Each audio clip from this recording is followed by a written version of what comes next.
Hello বন্ধুরা, তোমাদের প্রত্যেকে আবার আমার ইউটিউব চ্যানেলে স্বাগত। আজকের এই কোশ্চেনে আমরা আলোচনা করব, যদি কোনো একটি function f of x is equal to আমাকে sine x plus cos x আমাকে দেওয়া থাকে এবং এই ফাংশনটি যদি আমাকে রেঞ্জ বা পাল্লা নির্ণয় করতে বলে, তাহলে আমরা কীভাবে বের করব।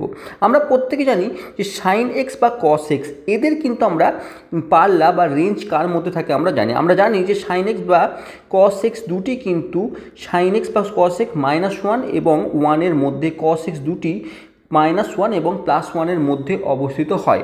এখন যদি আমরা এই পুরো ফাংশনটিকে যদি সাইন অথবা কসে আমরা নিয়ে যেতে পারি, তাহলে কিন্তু আমাদের বিষয়টি খুব ক্লিয়ার হয়ে যাবে। আমরা কি করতে পারি, আমরা এর উভয় আমরা উপর এবং নিচে √2 দ্বারা যদি আমরা গুণ করি, এবং তাহলে আমরা কোনো রকম আমার এই ফাংশনটির পরিবর্তন হলো না। আমরা কেন এই কাজটি করলাম, কারণ আমরা এরপরে এর মধ্যে 1/2কে আমরা ভেতরে গুণ করব। যদি সেটি করে থাকি তাহলে আমরা কি পাবো, 1/√2 sign x plus 1/√2 cos x, ঠিক এরকম একটি পজিশনে আসবে।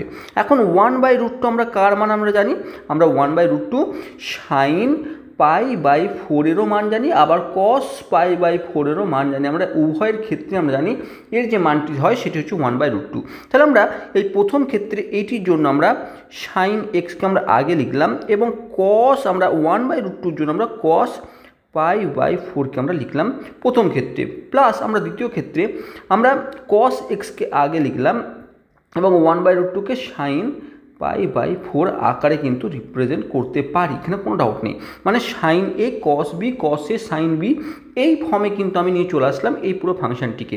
এখন আমি ভালো করে জানি সাইন এ কস বি এবং কস এ সাইন বি কার ফর্মুলা, আমরা এখানে ভালো করে জানি সেটি সাইন এ প্লাস বির ফর্মুলা।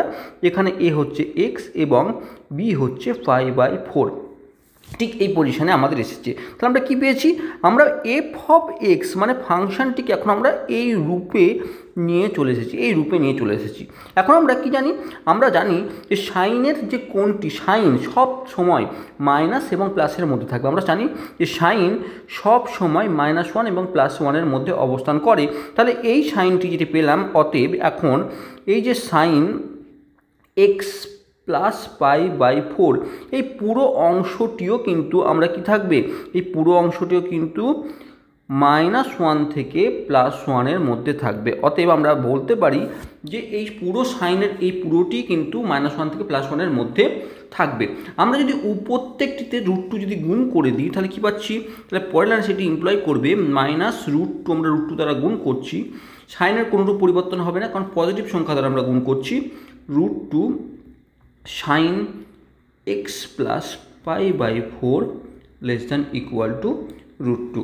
দেখতে পাচ্ছি আমরা এই মিডিলে যে পজিশনটি পেলাম, এখন এই অংশটি যেটি দেখতে পাচ্ছি সেটি কিন্তু আমরা দেখেছি কি, সেটি কিন্তু এফ অফ এক্সকেই দেখেছি। তাহলে আমরা ক্লিয়ারলি বলতে পারি এই যে ফাংশনটি √2 -√2 ≤ এফ এক্স ≤ √2-র মধ্যে অবস্থিত হবে। অথবা আমরা এটাও বলতে পারি, এভাবেও আমরা ইন্টারভ্যাল ফর্মে লিখতে পারি যে এই যে ফাংশনটি -√2 এবং +√2-র মধ্যে অবস্থিত হবে। আশা করছি এই কোশ্চেনটি তোমাকে রেঞ্জ নির্ণয় এরকম কোশ্চেন কীভাবে করবে সেটি কিন্তু বোঝাতে হেল্প করবে।